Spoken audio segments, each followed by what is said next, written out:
ኢትዮጵያ ቀይ ባህር አይገባትም የሚለውን አልሰማንም። አንድ ተማሪ በፊዚክስ ክፍለ ጊዜ ዘግይቶ ወደ ክፍል ይመጣል። የፊዚክስ መምህራን እንደምታውቋቸው ናቸው። የእነሱን ክፍለ ጊዜ ማርፈድ ነውር ብቻ ሳይሆን ወንጀል አድርገው ያስባሉ። በአማርኛ ክፍለ ጊዜ እንደምን ይገባል፣ በጂኦግራፊ እንደምን ይገባል። ፊዚክስ ማትስ ሲሆን ግን መምህራኖቹ አያስጠጉም ታውቃላችሁ። እና አንደኛው ተማሪ አርፍዶ መጣ። ለምን አርፍደ መጣ ሳይለው መምህሩ እንዴት በእኔ ክፍለ ጊዜ ተረፍዳለህ ብሎ በረንዳ ላይ ከክላሱ በር ላይ ተንበርከክ ይለዋል።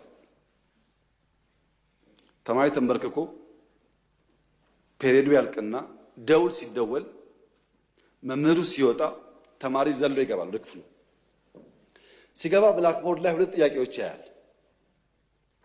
ሆምወርክ መስሎት እንዳያመልጠው ቶሎ ይጽፋል። ጊዜ አልነበረውም። የሚቀጥለው አስተማሪ ገብቶ እንዳያጠፋበት በፍጥነት ጥያቄውን ጽፎ ሲጨርስ ሁለተኛው መምህር ገባ እና ቀጠለ ትምህርቱ። ቀኑ ዓርብ ዕለት ነበረ። ታውቃላችሁ እንኳን ሙሉ ፔሪየድ 10 ደቂቃ 20 ደቂቃ ስታረፍዱ በጣም ብዙ የቀረባችሁ ስለሚመስላችሁ ጭንቀት አለው። እና ልጁ ቤት ሲገባ ሆምወርክ ነው ብሎ ለይቱ ሙሉ ሲቆፍር አደረ። አልቻለም። ቅዳሜ ሙሉ ቀን ቆፈረ። አልቻለም። ቅዳሜ ያደረበት አልቻለም። እሁድ ዋለበት አልቻለም። እሁድ አጋማሽ ለሊት ላይ አንዷን ጥያቄ መለሳት። አንዷን መልሶ አንዱ ከበደው።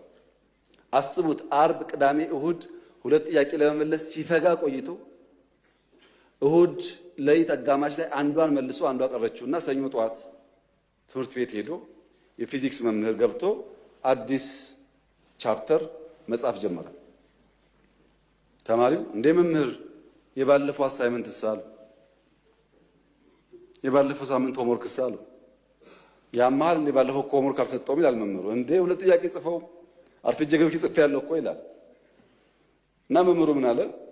እነዚህ ሁለት ጥያቄዎች እኮ በዓለም ላይ ያሉ የፊዚክስ አዋቂዎች ሞክረው አቅቷቸው ያልተመለሱ ጉዳዮች ናቸውና እዚህ ያለውም ተማሪ ጊዜ እንዳታባክኑ እንኳን እናንተ ሳይንቲስቶች አልመለሱትም እየጻፍኩላቸው እንጂ ስሩ እኮ አላልኳቸውም ማለት። አሃ እንደዚያማ ከሆነ አንዱ መልሼዋለሁ። መምህሩ ሲያይ ሰው ሲያሳዩ ለካ ትክክል አንደኛውን ፈቶታል።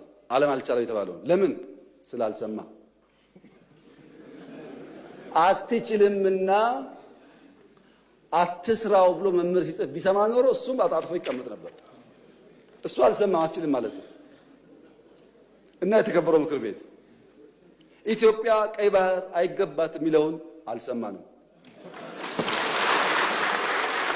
አመሰግናለሁ።